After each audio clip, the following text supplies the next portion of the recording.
What's going on, everybody? RJ Ochoa here from SB Nation's bloggingtheboys.com. Hope all is well wherever you are. Hope you're happy, safe, healthy, and I trust that you are rather upset about the way that things went on Monday Night Football for the Dallas Cowboys. Today is the day after, Tuesday, December 10th.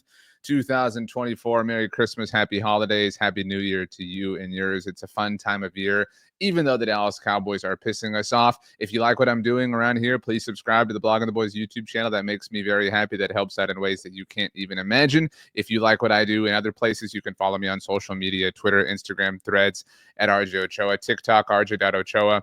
Blue Sky, I always forget the name. Just search for me there. Emails rj.ochoa@sbnation.com if that is more your thing, or you can leave a comment down below and I'll do my very best to get to those as well. By the way, down below are links to follow me on social media if you're into that sort of thing. I mentioned it's the day after Monday Night Football. Cowboys losing 27-20 to the Cincinnati Bengals, second game in a row at AT&T Stadium where the score was 27-20. The Cowboys won the first one, obviously, against the New York Giants on Thanksgiving Day, but lost the second in heartbreaking fashion to the Bengals. I do have a post-game show that you can go access. I stream those live initially after every Cowboys game in the Bleacher Report apps. You can go watch them live there, and then we turn around, we get them up here as well, because I love you very much and I want to make sure that I take care of you and that you have all the Dallas Cowboys content that you need. And we are here today for a recurring thing that we do around here, and that is day after thoughts. If this is your first one, welcome aboard. The general premise is that we gather around the day after a Dallas Cowboys game to kind of assess what happened, with a night's worth of rest and some time to reflect and let the dust settle. I think that's, a good way to approach things in life. Something my dad's always told me is take a day, let things chill, let them marinate and make a decision, the best one that you feel is possible. And so that's what we're going to do. We're going to make a few decisions about how we feel about this Dallas Cowboys team that is now 5-8 with 4 games to play. The Cowboys currently sit at 12th in NFL draft order. If you look at Tankathon or things like that, I'll have an article up soon at Blogging the Boys. I'll have a social post all over my social channels as well.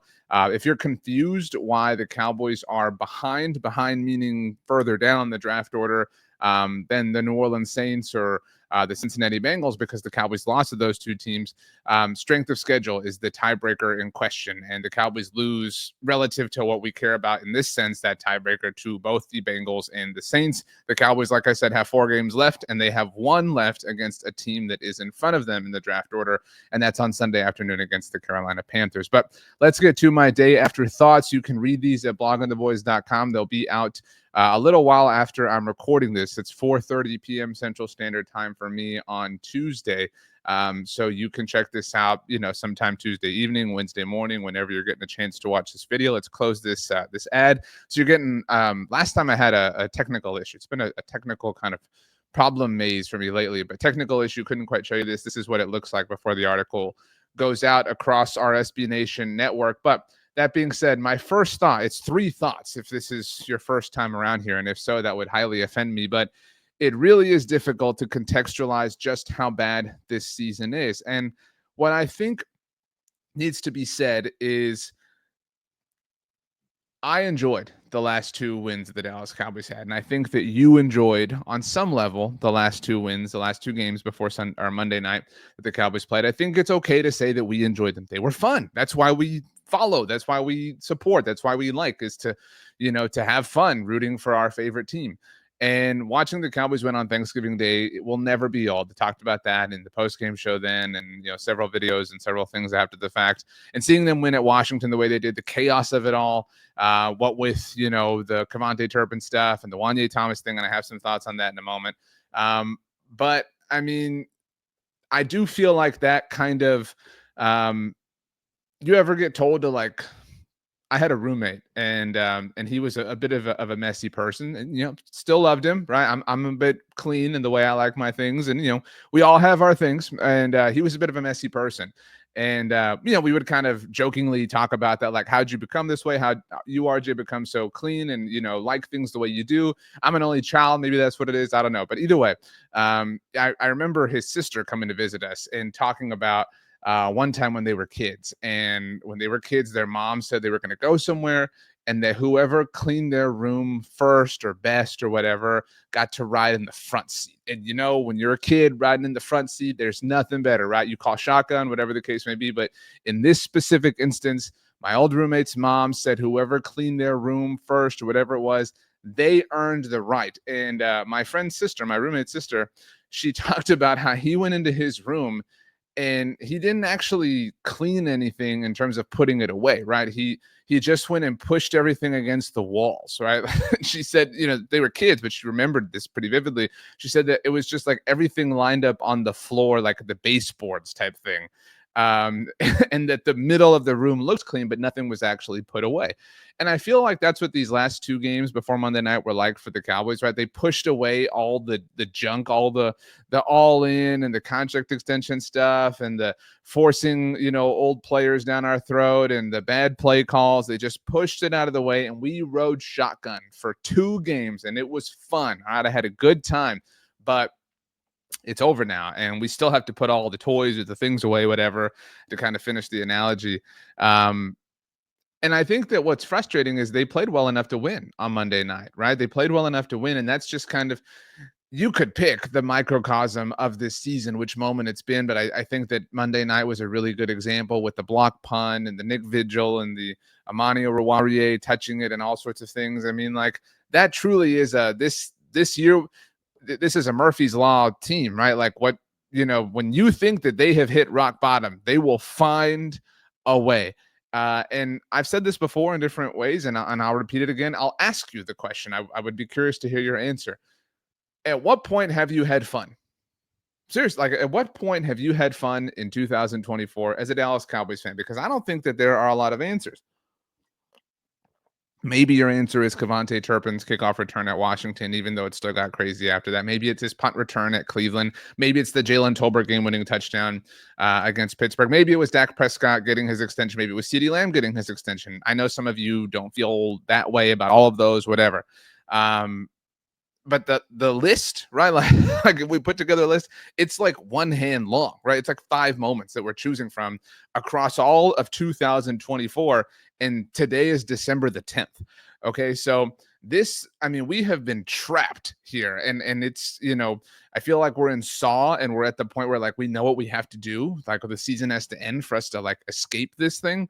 But man, like, this has truly been, I saw a friend of mine, friend of the show, friend of Blogging the Boys, Patrick Walker, from DallasCowboys.com. He put it in a really great way, but this really, it sounds, we say things like this nowadays and they sound hyperbolic and they sound like exaggerations, but this has truly, absolutely been one of the worst seasons in Dallas Cowboys franchise history. All of it. All of the franchise's history. This is up there with the very worst things, not just from a success and record standpoint, but from a production standpoint, from a vibe standpoint. Like, this is, if you're old enough to drive a car, I think that this is maybe the worst Dallas Cowboys season of your lifetime. I think if you're old enough to rent a car, it's the worst Dallas Cowboys season of your lifetime. I think if, I'm 35 years old, if you're around that age, I think it's the worst Dallas Cowboys season of your lifetime. There have been worse records, don't get me wrong, but the way that they almost, definitely purposefully, but almost maliciously broke this thing, it's just been really hard to take for a long time. And I think that Monday reminded us of the mess that is at the floor, on the walls of the room. Moving on to number 2. Actually, before we do, I didn't mean to do that, but I'll take this off really quickly. Wow, the space bar key does that. Who would have thought? Anyway, the Wanye Thomas moment in Washington. I tweeted this and I got some responses. I just want to add some context in case you saw the tweet.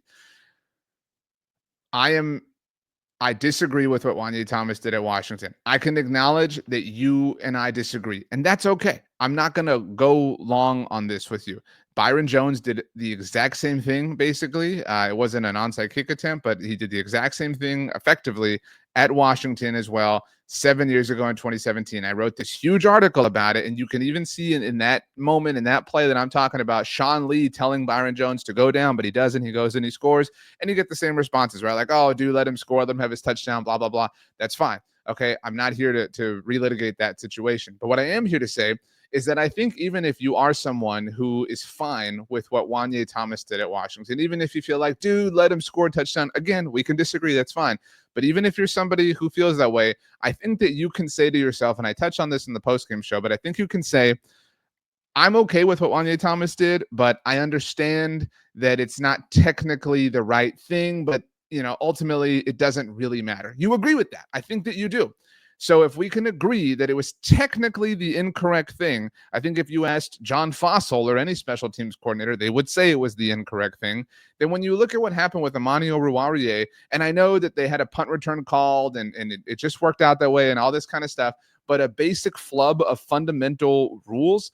I mean, that's twice in 3 weeks that this has happened, twice in 3 games that this has happened to John Fossil's special teams group. And when I tweeted that, a lot of people brought up the fake punts and things like that we've seen from Fossil's group over time. I really don't have an issue with those kinds of things. I disagree with some of them, but those are coaching decisions, right? Those are manipulations you're trying to create. These are basic mishandlings of the rules. And so for that reason, I'm out. I'm out on John Fossil. He seems like a wonderful human being, and I wish him nothing but the best in life. But we've seen too many just kind of basic fundamental mistakes like this that I don't think you can really trust what he puts on the field anymore. Okay, let's get this on the screen for real now. Number 2 for me, day after thought, number 2. It's just written as simply as I could put it. Rico Dowdle should have been used this way starting week 1. Now, Rico Dowdle has had 18 carries, at least 18. He's had more a couple times, but he's had at least 18 carries in each of the last 3 games for the Dallas Cowboys. So that starts at Washington. At Washington, New York on Thanksgiving, and Cincinnati on Monday night. He is the first Dallas Cowboys running back to have at least 18 carries in 3 consecutive games since Zeke Elliott in 2020. We're going to have conversations in the offseason about the running back, and there's going to be, I said conversations, there's going to be arguments, there's going to be fights, because there's going to be people clamoring for Ashton Genty, when I'm here to tell you that just draft Cam Scatterboo and everything will be totally fine.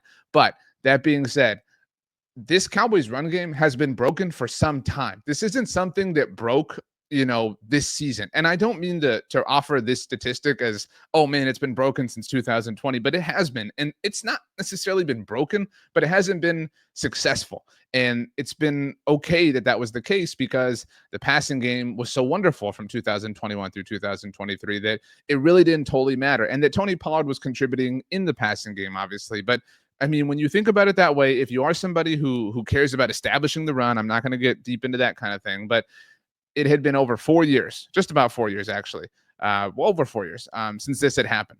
I mean, so you're talking about, you haven't, I guess the main thing you can take away from that is there has not been a reliable starting caliber running back on the Dallas Cowboys roster for over 4 years at this point in time.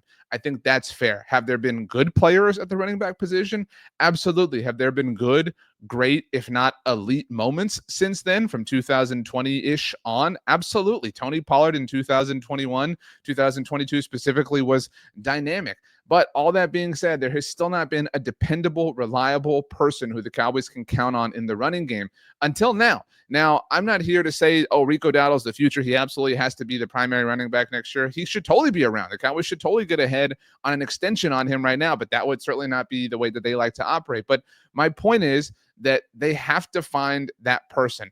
It's time to stop treating this like it's a whatever proposition. I know that the argument about running backs mattering and not mattering has gone a number of different directions over the course of the last decade. It matters in a significant way, in a contextual way, and the Cowboys have to find a person to build it around. You cannot treat this thing in a cavalier fashion, and this is a lesson that they learned across all of this season that hopefully they apply for the future. Now, speaking of lessons learned, this is my final day after thought. Oh, I don't think you can read that. Here we go.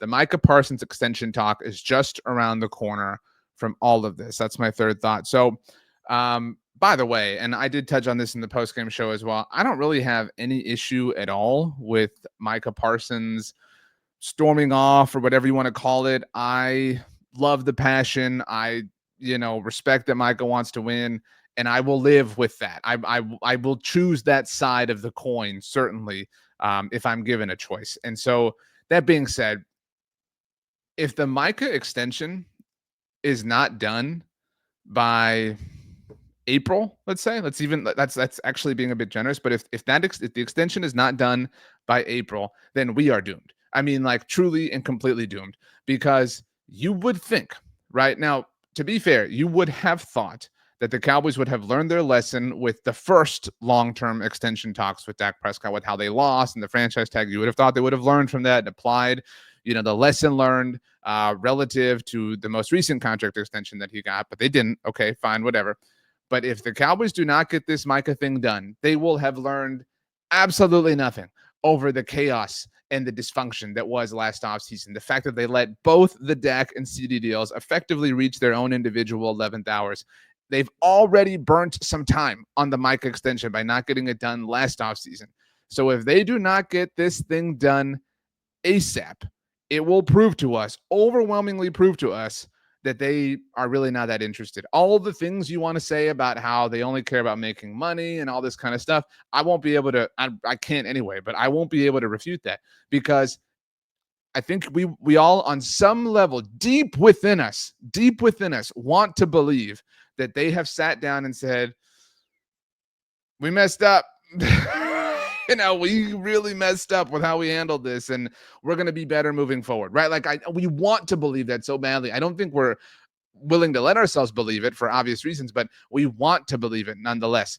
And so if the offseason will effectively begin in a month for the Cowboys. To say today is December 10th, as I mentioned. The Cowboys' final game of the season will be on January 4th or January 5th, depending on when it gets scheduled against the Commanders. So they're probably not making the playoffs in overwhelming likelihood. So you get my point. It's very possible, actually, that a month from now they have a new head coach, right? Like that is still a question as well. So a lot is going to happen soon.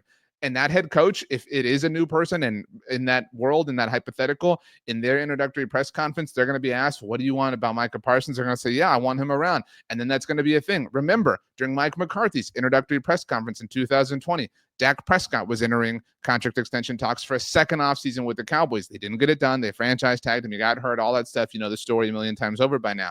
So you need to prove to us that you have taken this seriously. You need to prove to us that you're willing to do some work. And if we don't see that immediately, starting about a month from now, as mentioned, then, well, quite frankly, we're all doomed.